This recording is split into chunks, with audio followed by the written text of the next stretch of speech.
Good morning, comrades, and I hope it is going to be a good morning, or actually good day in general for us, because today is the second and hopefully also the final attempt that we, me, Diana, Tim, Tom, well, mostly Diana, actually going to put the BMW E36 318 IS, also known as Bambi, through TOV, the German registration, so we can put it on German plates finally and be done with it.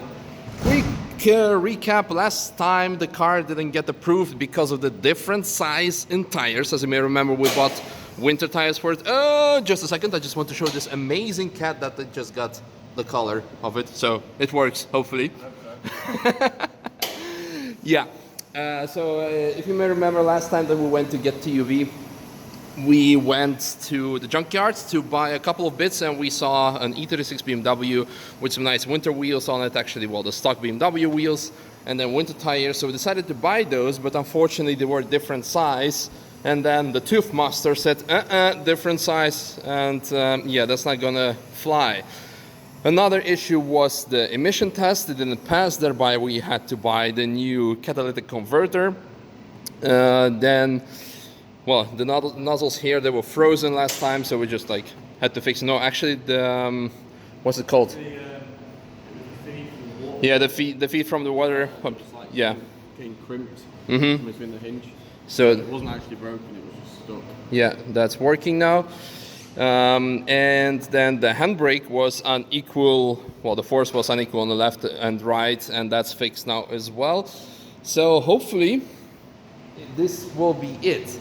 And then at the end of today's day, I can tell you again the full financial report of, what it takes, what it costs, and whether it's eventually worth it to import a car from UK and get it on German plates. And well, it depends on the car. Yeah, for you, for your E92. Yeah, and the E46. But you're keeping your E46 on? I keep on British plates. Okay, yeah. Oh yeah, another thing that we didn't get approval last time for is for the emergency kit, which is mandatory in Germany. So we're getting that here, so we're not perfectly safe. Yeah. While we are at it, the Up has received its cage now fully. Also the harnesses, look at this. This is, by the way, some old stuff, the floor mat, so don't pay attention to that. The suspension external reservoirs are relocated to the cage. Before that they were fixed over there.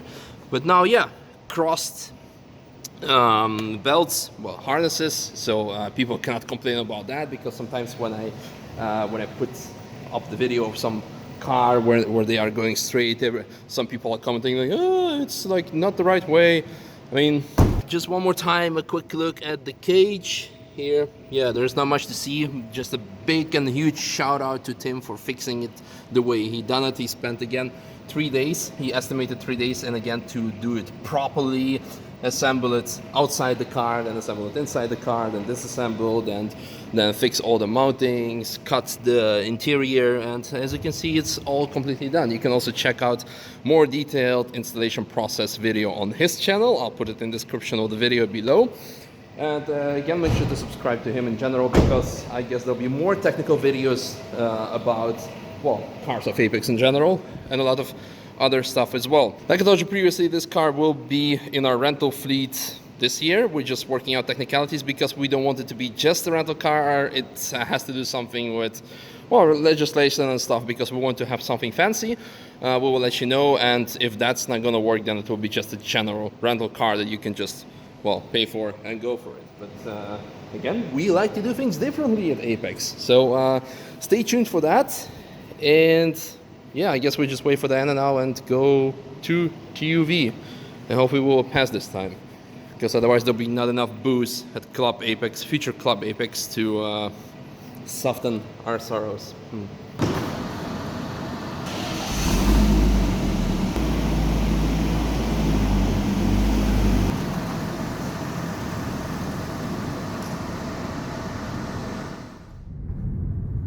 And the fast forward to TUV.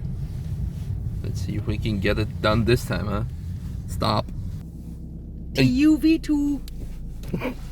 And while we are waiting to get the emission tests, which is probably our biggest concern because, well, everything else is fixed, but this is something we cannot test ourselves. Yeah, we could have gone to a different garage and done emission tests, but yeah, we're just stupid and lazy probably. So let's just hope that this is fine and everything else would be fine as well. But all I want to show you and tell you, if this amazing Sierra with this much low and camber can get a TUV, well, then I guess we can as well.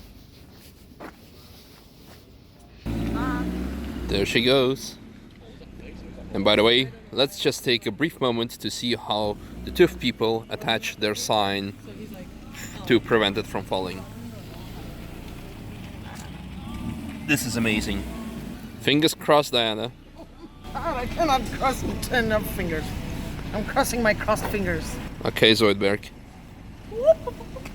Come on, cat, do the purring. Oh, race car! There's one green. Oh, one is green. All of them were green. Yes! Okay. We do not, everybody's happy, but we do not know what this means. Yeah. Well, we just received the nod of approval from the TUV Misha. So now let's see. Yeah. He doesn't care, I guess. No, because last time it passed. Now the brake test then.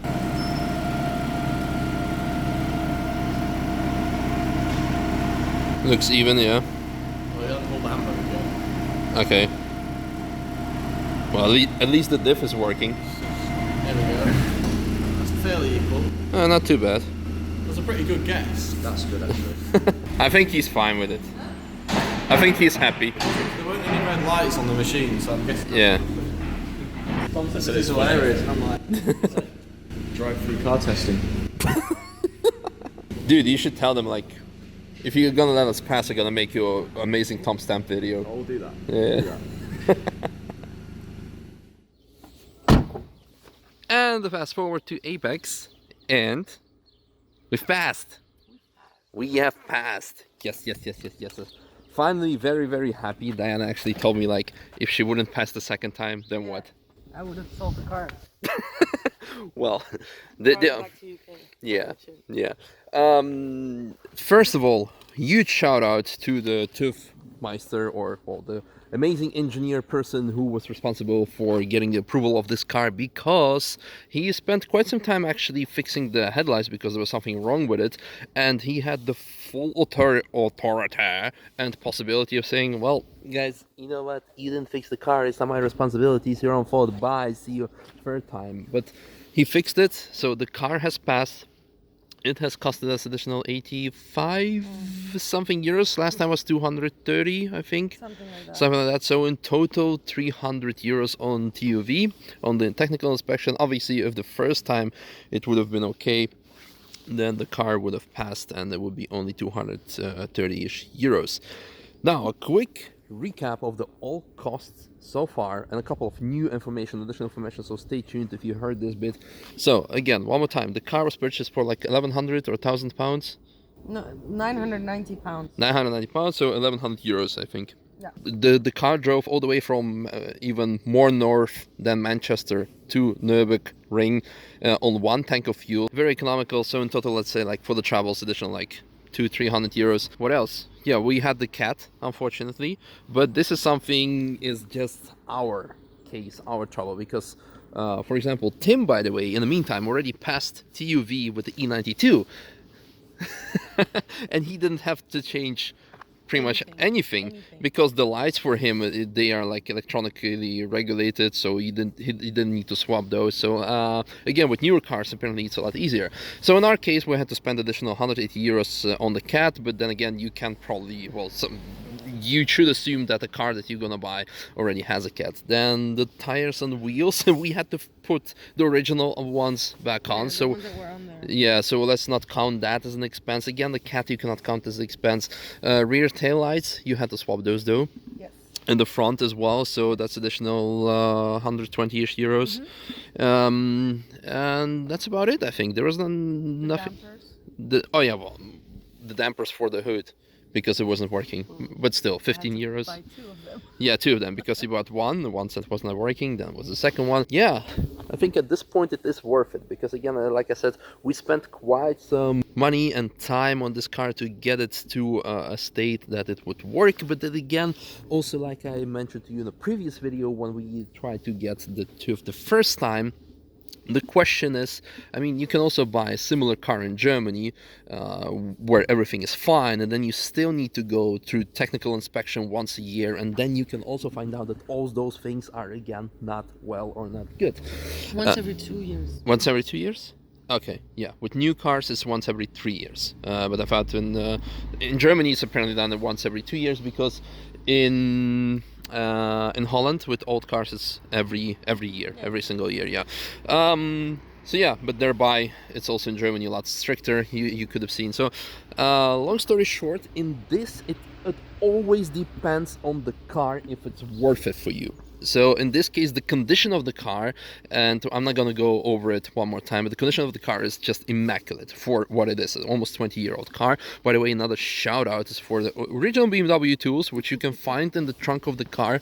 And this is something that we use to fix the headlights. How can you use this to fix the headlights, to adjust the beam? So that was actually very good. So this goes back in here. I have one hand, it's all fine. Now, let's finalize this. And what are the next steps, Diana? Well, some very nice guy bought me some nice brakes. Who was that guy? My boyfriend. Yeah, okay, but those are the track upgrades, upgrades. This is something, let's save it for like upcoming. Yeah, so you have no TUV.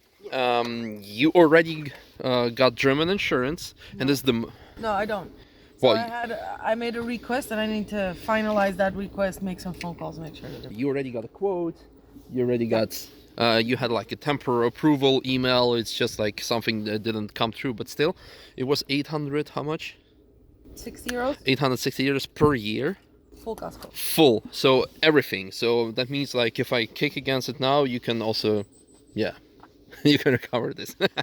But the most important bit again, why, for example, Tim decided to sell his E36 and get something like that, more stockage, because German insurance, or your particular insurance that you got now, covers the Nürburgring. And to be more precise, Touristenfahren, the public sessions. No track days. But since you only have like, well, I don't know, like 15, maybe 20 track days a year, this is the most important bit. So it covers TF, which is the most important bit in all of our cases. And again, not every insurance covers it, because unfortunately your like old insurance from the Gulf didn't cover it. So when you had to like... The issue with these insurances obviously is that my insurance, the insurance I have now, does not cover it. That's kind of how it works. Okay. So it will not explicitly say, yeah, definitely go drive your car super fast on a racetrack. So you need to just look out for that, because my old insurance might also maybe not cover it. Okay. I just didn't look. It was the one that I have now was the better option. It was the cheaper, better option. Okay, so. No, that's good. No, this is something very, very, very nice. I mean, the price is amazing. Well, long story short, I hope you found this video interesting, informative regarding all those numbers. And again, everyone has to decide for themselves whether it's worth it to import a car, and to answer even upcoming comments regarding why you get the car with right-hand drive right-hand drive, because we don't care, because the price is right, so we're driving the track only. And you have this amazing thing, the claw, which is like over there. Come on, Gimbal, turn around. This blue thing over there, like to grab like trash, to pick up trash. Yeah, you can use that to get your parking tickets and everything. So yeah, well, anyway, next time we might do the TUV of Tom, unless he's gonna do it somewhere behind our back and we won't be able to film it. But considering this car, next upgrades are actually the track upgrades. So the brakes, probably suspension, probably cage, and start driving in 3 months. Yeah, maybe LSD, do some drifting. No, not that. Not the drugs. No. Anyway, I hope you enjoyed today's vlog. And by the way, good job me, because this actual vlog was filmed and edited today and released today. So today is what, 11th? Yeah, 11th of January. Yeah. Can you show your phone as a proof of today's date? Because I've never done it before, actually. It's Friday the 12th. Yeah, it's in the bottom. You see it's it in the Friday. bottom? Yes, yes. Ta-da! So good. Well, again, see you tomorrow, where I hope to film something new, maybe, and not that stressed. Yeah, yeah. And if you have questions, don't ask, because I probably don't know the answer. Like Misha said, it's always like a special case. Every car is different, and I probably will not be able to answer your questions. So there. Yeah, but let us know what you want us to have discussed in the summit, because today is Friday, and on Sunday we're gonna film the new summit for next Monday or Tuesday. We'll see. So see you then. Bye bye. Oh, and obviously I don't know what's gonna happen in tomorrow's vlog. So, but we might. No, I also not gonna include the food chat because it's too late. Sorry.